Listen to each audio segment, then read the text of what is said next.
రేకు పైన కూర్చున్నాం, ఆడవాళ్ళు ఆ రేకులు ఎగిరిపోయాము.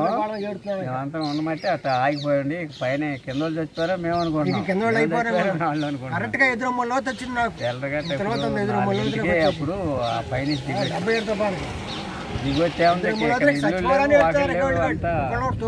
అయిపోయింది. అయిపోతే ఇక తెల్ల దిగి మంచినీళ్ళు నానా ఇబ్బందులు అండి. పంపుంటే అందుటే కొట్టుకుని ఉప్పు నీళ్ళు అయిపోయినాయి.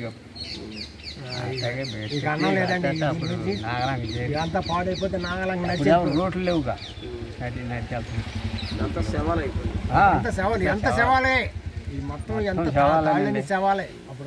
అటు అటు నుంచి వచ్చినాయి శవాలు, ఇటు నుంచి కొట్టుకొచ్చి 714 మంది చచ్చిపోరు ఆ ఊర్లో.